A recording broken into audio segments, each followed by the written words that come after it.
Yo, so we got some heat coming on. What's good? It's the one and only, but what do I know boxing coming back at y'all with another one, man. So in the news right now, we got Ryan Garcia and Oscar De La Hoya going back and forth.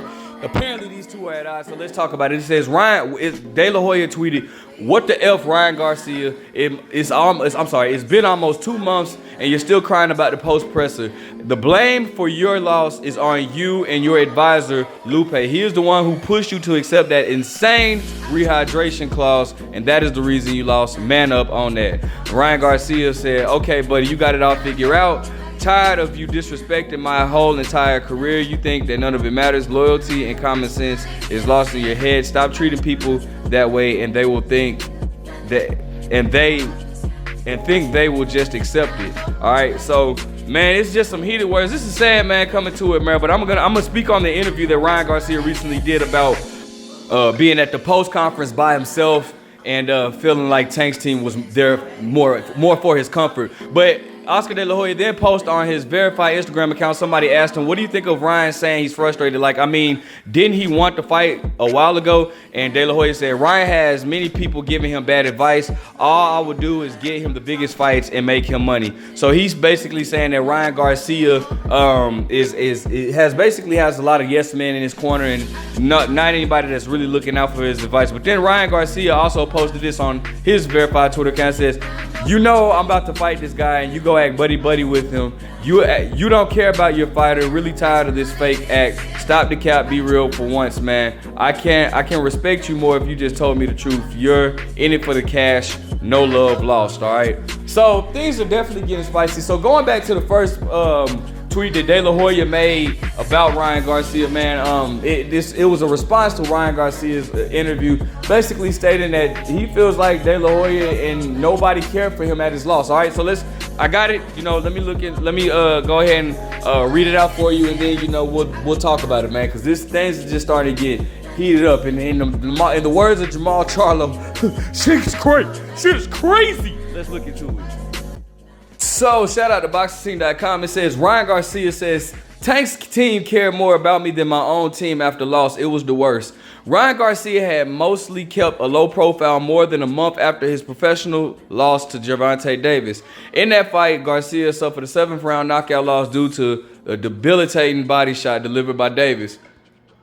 Excuse me. After the fight, much was made of Garcia following through his post-fight press conference without then trainer Joe Goosen or promoter Oscar De La Hoya standing by his side. De La Hoya later revealed that he was dealing with death threats and claimed that Golden Boy cohort Bernard Hopkins was banned. I'm gonna speak on that too. Garcia was instead accompanied on stage by his father and co-trainer Henry Garcia, advisor Lupe Valencia, as well as Golden Boy Promotions presidents Eric Gomez and Golden Boy public relations official. In a candid conversation on fitness influencer Bradley Martin's YouTube channel, Garcia opened up about the aftermath surrounding the fight. "If I won, I wouldn't have gotten to see it. I lost. I saw everybody leave me, and they just have to see who's really. I just have to see who's really there for me," said Garcia. "After the fight, nobody was there for me. Like, my team just didn't come to the press conference. Ain't going to do nothing. I was left with somebody who betrayed me in my camp. They weren't trying to look out for me after the fight. I was left with that. It was the worst. I had Tank's team really care about me more than my own team had. I had God with me the whole way, so I'm going to understand who's there for me." After the fight, Mongolian bantamweight champion, bantamweight and Garcia sparring partner, Enderbat, whatever his name is, emerged as the mole in Garcia's camp. To Cinderbar, that's his name, man. It's a dumbass name. To Cinderbar apparently had hurt Garcia with a body shot during camp, and the information had leaked. Garcia has since separated from the Hall of Fame trainer Goosen after the 3-fight run, has instead headed to the coaching keys to his career. Handed the coaching keys to his career to Derek James as the trainer, as the Trainer of the Year contender. It is not yet known when Garcia will turn into the ring, but earlier this week he shot down De La Hoya's proposal for a fight against Manny Pacquiao, a fight he once desired. Garcia has named Rolando Romero, Isaac Cruz, and Teofimo Lopez as his ideal next opponent. Garcia further explains what went wrong during the Davis fight. It was just one of those shots where your body just wants to do it, but you can't. Everything is shutting down. I'm like, why can't I move? I couldn't really do anything, said Garcia. Everything was drained out of me already, though. Imagine you being dehydrated, and on top of that, you get hit with it in the liver. It's going to hurt even more. I was going through a lot at that moment. I was just like, F it, today is not my day. I told Tank in the back, my legs feel weak, everything feels weak because they didn't let me hydrate the right way.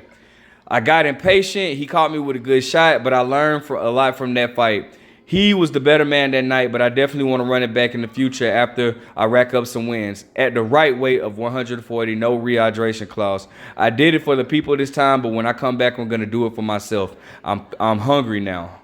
I'm real hungry. Now I'm just playing. No, I'm just playing. He didn't say that. He didn't say that last part. But that shit would have been hella funny, though. All right, let's talk about it. So, man, this it's a sad situation to see, man, but sometimes you got to go through hell just to get to heaven, man.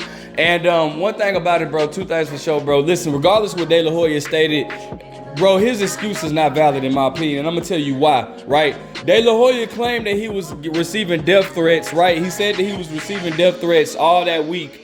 But, yet, you mean to tell me you're confident enough to go to an open to the public weigh-in, right? The weigh-in is open to the public, and you go there even though you're receiving these quote-unquote death threats, but you won't go to a closed to the public post-conference, meaning that nobody in the public can come to the post-conference, just media and press, and then of course the fighters, right?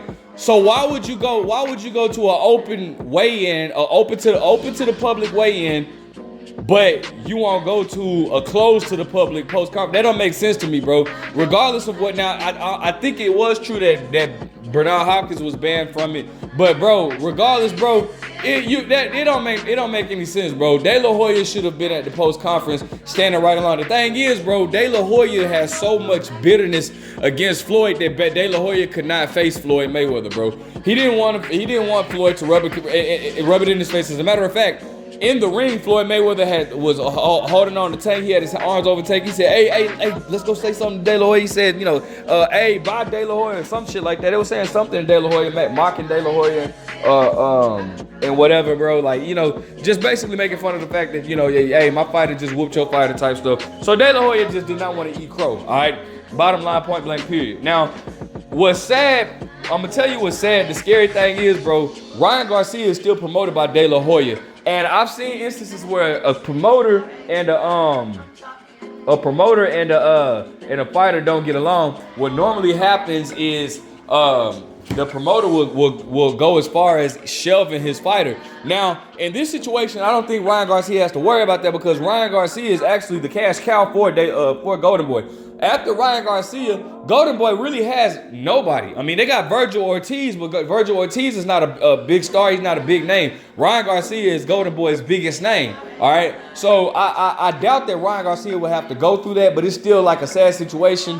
Man, listen, Ryan Garcia got to go to where he's happy at. Now, Joe Goosen wasn't at the post-fight conference either. Ryan Garcia eliminated from him as being a trainer. I don't necessarily know how Derek James is going to fit with Ryan Garcia, but I'm willing to give it a try. I mean, I'm interested enough to see what's going to take place because at the end of the day, listen, Derek James, he's my favorite trainer of today. Like, he's my favorite trainer, but the issues that Ryan Garcia has is going to be hard. Old habits die hard, bro. And it's going to be hard for Ryan to break. I'm not saying that it's impossible because Ryan Garcia is still very young. But I just don't see, it's just going to be hard for him because he makes a lot of fundamental mistakes. Chin, not bending his knees, flat foot, punching at the same speed the entire fight. not setting up his punches well enough, in my opinion. Not moving his head. It's quite a few things that Ryan Garcia is gonna have to work on in order for him to break some of the habits. So I hope what I would hope they would do is I would hope that they build Ryan up the correct way, meaning he doesn't need to fight any top guys. The 140-pound division, I said this many times, is a crammed. It's not even a stacked division. It's a crammed division full of talent. And I know I can think of so many guys in that weight class that would beat Ryan Garcia right now. But so I don't think that Ryan Garcia should be in a rush to fight the Teofimo Lopez. Whether he wins or loses to Josh Taylor, I don't think Ryan Garcia should be in a rush to fight Teo.